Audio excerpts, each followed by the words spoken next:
Okay. Hello, friends. Alcohol. Quite an interesting topic, isn't it? It's more interesting because we've been conditioned to drink it, whether it's movies, TVs, social interaction, pressure to drink, to emulate. To not drink would be crazy. Now, in this quick video, I'm going to break down a few things that I've learned being over 100 days sober. And I'll leave the timestamps below, but first I want to break down all the things that I learned and the benefits of sobriety. So I hope you'll join me, and I hope you tell a friend about it too. Okay, so there's actually 7 great benefits that I realized being 100 days sober. Now, I originally became sober as kind of a challenge to myself. My wife and I, we've been trying to conceive a child, and we've been eliminating a lot of processed foods and caffeine and alcohol and all the good stuff. So on Halloween, we actually decided to make that our last day to drink. So we definitely went pretty ham on Halloween. But with that said, we wanted to make sure that moving forward, we made a conscious effort to not drink, no matter the situation. And it, of course, is a challenge. After a few weeks, you kind of get used to it. Here's the benefits that we experienced. So I wrote these down. So number 1 is it improved my physical health.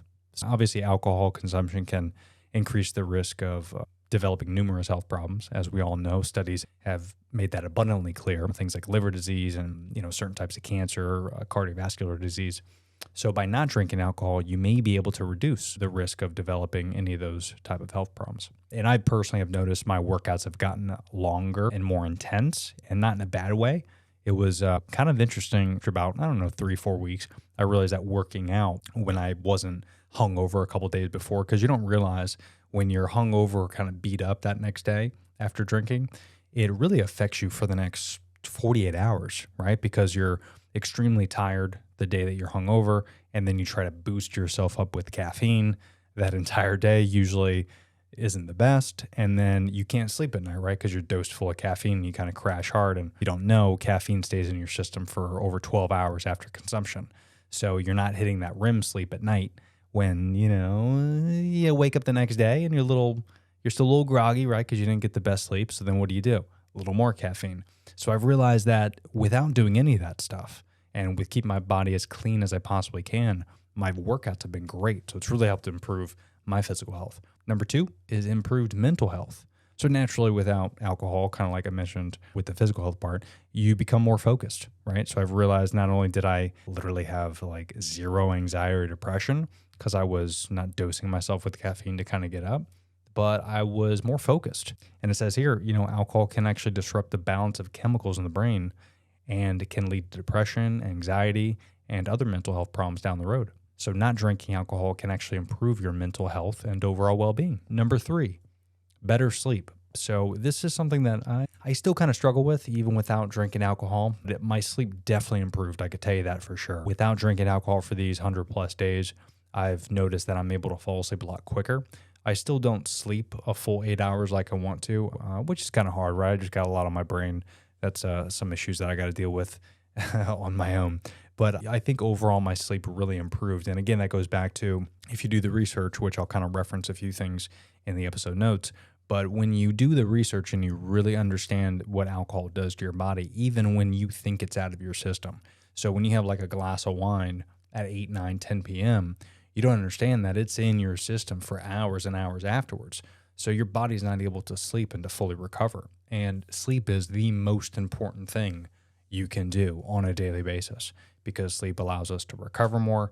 It allows our brain to kind of reset. So there's a lot of benefits to good sleep, and I've definitely seen that. Number 4, increased productivity. It says here that alcohol can impair cognitive function and make it difficult to concentrate and be productive. So not drinking alcohol could actually allow you to be more focused and productive on daily activities. And this includes, minimal stuff.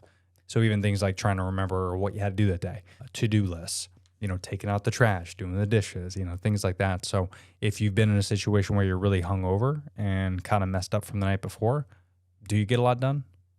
The answer is no. And if you do, kudos. You're a freaky human nature. You should continue to drink because you are Superman. But for the vast majority of us, usually if you're really messed up from the night before or you're drinking alcohol that day, you're not sitting around doing a bunch of productive stuff, right?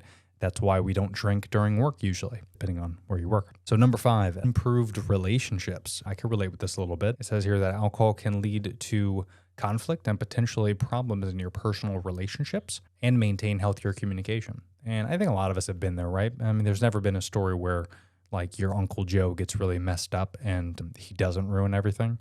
You know, it's usually not a great story when it starts with, dude, I was so hammered last night. It's usually not a positive story, right? So we all know that. Number 6, financial savings. So this is a big one, especially for me because we're, looking to start a family. So that costs a lot of money. So we kind of looked at our bills and understood that we spent a lot of money on alcohol. It's even more interesting when you go out to dinner. You ever out to dinner and not order a drink? It's fascinating. We do that, and we sometimes split a meal, or maybe we get an appetizer. We went out the other day, $30 for dinner. $30. But if you add alcohol in that, it's like $50, $60, $70. It's because one drink is the cost of a meal, which is crazy. Because I used to be a bartender. I always think of this when I order drinks, because they only put, depending on the drink, they only put one shot in. So if you order like a, Moscow Mule, that's a 1 shot of vodka, 1 ounce. And the rest is just juice and mixers. So you're paying for a shot when you probably have that at home, and it's $20 for a handle. If you're going to drink at home, at least, because it does get pricey. So it says here, alcohol can be very expensive, and especially if you consume it frequently. Some people say they spend up to $100 a week just on alcohol. So by not drinking alcohol, you could save a substantial amount of money. And we also got to think, if you are spending $100 a week on alcohol, it's $400 a month. Could you use that $400 a month somewhere else? Maybe. So essentially, if you're implementing all these things, it's probably not going to end up bad. Yeah, you might get some Snickers if you're not drinking at a party or something like that. But, now it's becoming more and more mainstream to not drink. And we're intelligent enough to understand the consequences of drinking. It's like back in the day, cigarettes used to be cool, right? And then eventually, 20-something years later, we realized, oh no, it causes cancer. So now when you see someone smoke, typically, and I used to smoke, now when I see someone smoke, I'm like, dude, gross. No bueno, right? Not good for your health. And, eventually you can party and get away with this type of stuff. But if you ever have some type of chronic disease, the first couple things they tell you to stop is stop eating processed foods, stop smoking, stop drinking. So if they're telling you to do that, why even do it beforehand?